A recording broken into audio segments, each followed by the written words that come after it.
Hello, listeners. Today is February 19th, and this is A Garden a Day with Maidenbrock Gardens. Thank you for listening. This is our 50th episode. Can you believe it? I can't. Thank you to all of our loyal listeners. It takes a lot of work to put together a podcast, even short episodes like the ones I narrate. I really do appreciate each and every one of you who listens and then comes back to listen some more. 365 episodes is quite the task, and I appreciate that you're going along for the ride. Today is also the premiere date for the latest season of Death in Paradise. At least it is here in the United States. Do you watch that show? It's one of my favorites, and my husband and I make sure we catch every episode. It's set on the island of Saint Marie, which is not a real place, but the show is filmed on the island of Guadeloupe, which is, of course, a real place. And on Guadeloupe, the show has filmed at Deshaies Garden at least twice. If you remember the first episode of season 3, when the first detective, Richard Poole, met his demise, you might remember the villa where he and his university classmates gathered. And if you remember the 2023 Christmas special, you might recognize the waterfall and the beautiful flora in the party scene. So where are we? Today we are exploring Deshaies Botanical Garden on the island of Guadeloupe in the Caribbean, in paradise. The Deshaies Botanical Garden spans a little more than 13 acres and was once owned by French comedian Coluche, who purchased the property in 1979. His friend, Michel Gaillard, a landscape designer, operated a nursery on Guadeloupe to grow palm trees for his design business. In 1985, Coluche asked Gaillard to look after his property in exchange for allowing Gaillard to establish his nursery there. The following year, 1986, Coluche died in a motorcycle accident, and Michel Gaillard set about trying to purchase the property, which he succeeded in doing in 1991. It was then that he transformed the property into a botanical garden.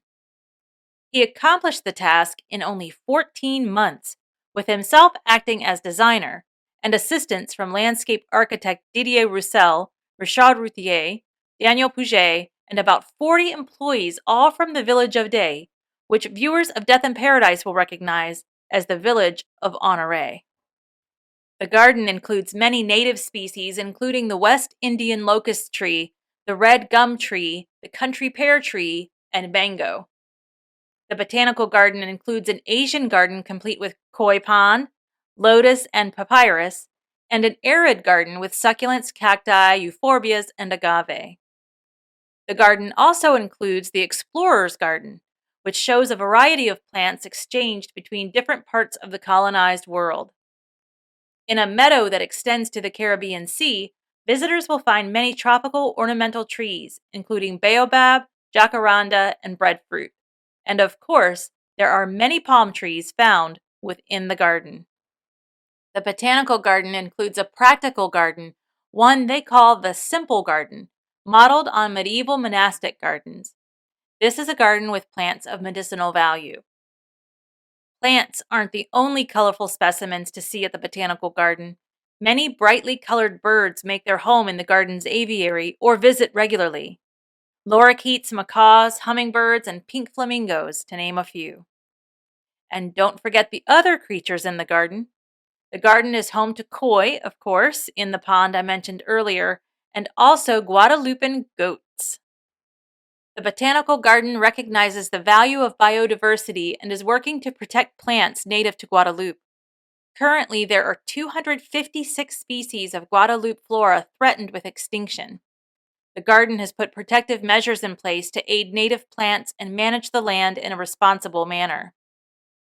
The Deshaies Botanical Garden is open every day of the year from 9 to 5:30. The last entry for the day is at 4:30. There's a snack bar offering island fast food and sandwiches, or you can opt for the gorgeous plant-side restaurant. Try to get a table outside if you can. The menus for both spots are available on the Botanical Garden's website, and I've included a link in the notes. The garden hosts workshops throughout the year on garden design, medicinal plants, and propagating plants, among other topics. The garden also hosts a big event each year on the first weekend of June, the Rendezvous au Jardin. But if you want to immerse yourself in the botanical garden, you can do that. If you remember, toward the beginning of the episode, I mentioned the villa where Detective Richard Poole breathed his last breath. Well, you can stay there. The villa is available for rent and can accommodate up to 11 people. It includes access to a swimming pool and barbecue. There is also a smaller bungalow available for rent in the garden. The bungalow can accommodate only 2 guests, but it too allows access to the garden off hours. The garden grows more than 1,000 species of plants, both native and exotic, and there will surely be something there to delight the senses. Well, that's about it for today. I hope you've enjoyed today's garden. And I only have one more thing to say. Do do do do do do do do do do do do do do do. I can't wait to watch the show.